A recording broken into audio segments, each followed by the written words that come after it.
ವಿಶ್ವದೆಲ್ಲೆಡೆ ಪಸರಿಸಿರುವ ಮಹಾಮಾರಿ ಕೊರೋನಾ ಸೋಂಕು ನಿಲ್ಲುವ ಲಕ್ಷಣ ಕಂಡು ಬರ್ತಾ ಇಲ್ಲ. ದೇಶದಲ್ಲೂ ಕೂಡ ದಿನದಿಂದ ದಿನಕ್ಕೆ ಸೋಂಕಿತರ ಸಂಖ್ಯೆ ಗಣನೀಯ ಪ್ರಮಾಣದಲ್ಲಿ ಏರಿಕೆಯಾಗ್ತಾ ಇದೆ. ಈಗಾಗಲೇ ದೇಶದಲ್ಲಿ ಲಾಕ್ಡೌನ್ನಲ್ಲಿ ಸಡಿಲಿಕೆ ಮಾಡಲಾಗಿದ್ದು ಕೊರೋನಾ ಜೊತೆಯೇ ಮುಂದಿನ ಬದುಕು ಎನ್ನುವ ಸೂಚನೆಯನ್ನು ಕೂಡ ಕೊಡಲಾಗಿದೆ. ಇದಕ್ಕಾಗಿ ಮಾಸ್ಕ್, ಸಾಮಾಜಿಕ ಅಂತರ, ಸ್ಯಾನಿಟೈಸರ್ಗಳ ಬಳಕೆ ಈಗ ಅನಿವಾರ್ಯವಾಗಿದೆ. ಇನ್ನು ಸ್ಯಾನಿಟೈಸರ್ ಬಳಸುವ ವಿಧಾನದಲ್ಲೂ ಕೂಡ ಬದಲಾವಣೆ ಅಗತ್ಯವಿದ್ದು ದಕ್ಷಿಣ ಕನ್ನಡದ ಪೌರನೊಬ್ಬ ಸ್ಯಾನಿಟೈಸರ್ಗಳ ಬಳಕೆಗೆ ಹೊಸ ಸಂಶೋಧನೆಯನ್ನು ಮಾಡಿದ್ದಾನೆ.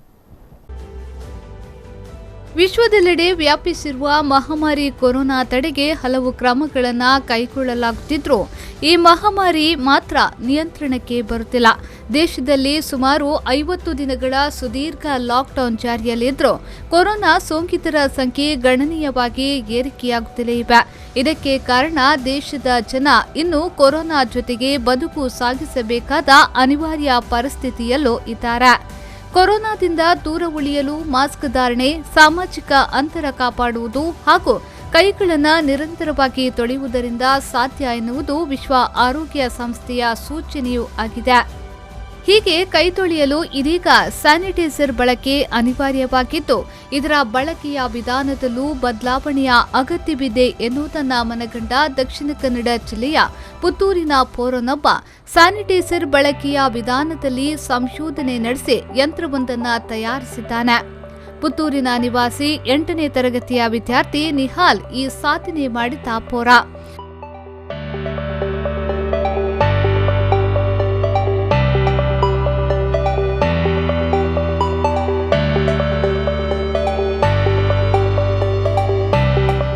ಸ್ಯಾನಿಟೈಸರ್ಗಳನ್ನು ಬಹುತೇಕ ಎಲ್ಲ ಕಚೇರಿಗಳಲ್ಲೂ ಬಳಸುತ್ತಿದ್ದರೂ ಸ್ಯಾನಿಟೈಸರ್ ನೀಡಲೆಂದೇ ಕೆಲವು ಕಡೆಗಳಲ್ಲಿ ಸಿಬ್ಬಂದಿಗಳನ್ನು ನಿಯೋಜಿಸಬೇಕು. ಇಲ್ಲವೇ ಸ್ಯಾನಿಟೈಸರ್ ಅನ್ನ ಕಚೇರಿಯ ಬಾಗಿಲು ಬಳಿ ಇಟ್ಟು ಬರುವ ಜನರೇ ಸ್ಯಾನಿಟೈಸರ್ ಹಾಕಿಕೊಳ್ಳಬೇಕಾದ ಅನಿವಾರ್ಯತೆ ಇದೆ. ಇದರಿಂದ ರೋಗಾಣು ಇತರರಿಗೂ ಹರಡುವ ಸಾಧ್ಯತೆಯನ್ನ ಮನಗಂಡ ಈ ವಿದ್ಯಾರ್ಥಿ ಕಾಲಲ್ಲಿ ಒತ್ತಿ ಸ್ಯಾನಿಟೈಸರ್ ಬಳಸಬಹುದಾದ ಈ ಯಂತ್ರವನ್ನ ತಯಾರಿಸಿದ್ದಾನೆ. ಇದು ಒಂದು ಮುಟ್ಟಿದವರೇ ಮುಟ್ತಾರೆ ಮತ್ತು ವೈರಸ್ ಸ್ಪ್ರೆಡ್ ಆಗ್ತದೆ. ಅದಕ್ಕಾಗಿ ಇದೊಂದು ಪ್ರಾಜೆಕ್ಟ್ ಕಳೆದ 2 ತಿಂಗಳಿಂದ ನಾನು ಬ್ಯಾಂಗ್ಳೂರಲ್ಲಿ ನೋಡ್ತಾ ಇದ್ದೇನೆ. ಮುಟ್ಟಿದನ್ನೇ ಮುಟ್ಟೋದು, ಅದಕ್ಕೆ ಇದೊಂದು ಪ್ರಾಜೆಕ್ಟ್ ಮಾಡುವ ಅಂತ ನನಗೆ ಅನಿಸಿತ್ತು, ಅದಕ್ಕೆ ಮಾಡಿ. ಇದು 1 ಅವರ್ ಆಗಿದೆ ಇದು ಮಾಡಲಿಕ್ಕೆ. ಅಷ್ಟು ಪ್ಲ್ಯಾನಿಂಗ್ ಎಲ್ಲ ನಂಡೆ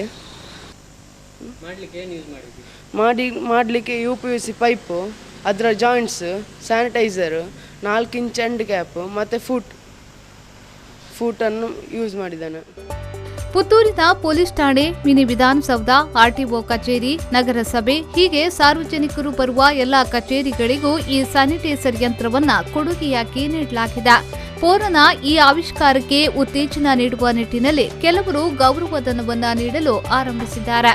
ಕೈಗಳ ಶುಚಿತ್ವ ಅಗತ್ಯವಾಗಿದ್ದು ಅದರಲ್ಲೂ ದಿನಕ್ಕೆ 100 ಸಂಖ್ಯೆಯಲ್ಲಿ ಬರುವ ಸರ್ಕಾರಿ ಕಚೇರಿಗಳಲ್ಲಿ ಇಂತಹ ಯಂತ್ರದ ಅನಿವಾರ್ಯತೆಯನ್ನ ಅಧಿಕಾರಿಗಳು ವ್ಯಕ್ತಪಡಿಸುತ್ತಾರೆ. ಕಚೇರಿಗೆ ಈ ನಿಹಾಲ್ ಅಂತ ಒಬ್ಬ ಹುಡುಗ 8ನೇ ಕ್ಲಾಸ್, ಇನ್ನು ಬೆತಾನಿ ಸ್ಕೂಲಲ್ಲಿ ಓದ್ತಾ ಇದ್ದಾನೆ. ಅವನು ಈಗ ಈ COVID-19 ಪರವಾಗಿ ಎಲ್ಲ ಇದೆಯಲ್ಲ ಸ್ಯಾನಿಟೈಸರ್ ಮಾಡೋದು, ಮುಟ್ಟಿದ್ದನ್ನೇ ಮುಟ್ಟುವ ಬದಲು ಹ್ಯಾಂಡ್ ಅಂದರೆ ಲೆಗ್ಗಿಂದ ಪ್ರೆಸ್ ಮಾಡಿ ಆಟೋಮೆಟಿಕ್ ಆಗಿ ಸ್ಯಾನಿಟೈಸರ್ ಮಾಡುವ ಒಂದು ಮಿಷಿನನ್ನು ನಮ್ಮ ಪ್ರಾದೇಶಿಕ ಸಾರಿಗೆ ಕಚೇರಿ ಪುತ್ತೂರಿಗೆ ಅವರು ಉದಾರವಾಗಿ ಅಂದರೆ ತಮ್ಮ ಉದಾರವಾಗಿ ಕೊಟ್ಟಿದ್ದಾರೆ. ಇದರಿಂದ ಸಾರ್ವಜನಿಕರ ಆರೋಗ್ಯ ಕೂಡ ಕಾಪಾಡಲಿ ಅಂತ ಅವರ ಮುಖ್ಯ ಉದ್ದೇಶ. ಪುತ್ತೂರಿನ ಖಾಸಗಿ ಶಾಲೆಯಲ್ಲಿ 8ನೇ ತರಗತಿಯಲ್ಲಿ ಕಲಿಯುತ್ತಿರುವ ನಿಹಾಲ್ ಹಲವು ಆವಿಷ್ಕಾರಗಳ ಮೂಲಕ ಗಮನ ಸೆಳೆದ ವಿದ್ಯಾರ್ಥಿಯೂ ಆಗಿದ್ದಾನೆ. ಇದೀಗ ಕೊರೋನಾ ತಡೆಗೆ ತನ್ನದೇ ಯಂತ್ರವನ್ನ ಆವಿಷ್ಕರಿಸುವ ಮೂಲಕ ಕೊರೋನಾ ತಡೆಯುವಲ್ಲಿ ತನ್ನ ಪಾತ್ರವನ್ನ ಪರಿಪೂರ್ಣವಾಗಿ ನಿಭಾಯಿಸಿದ್ದಾನೆ. Praveen, V4 News 24/7 Puttur.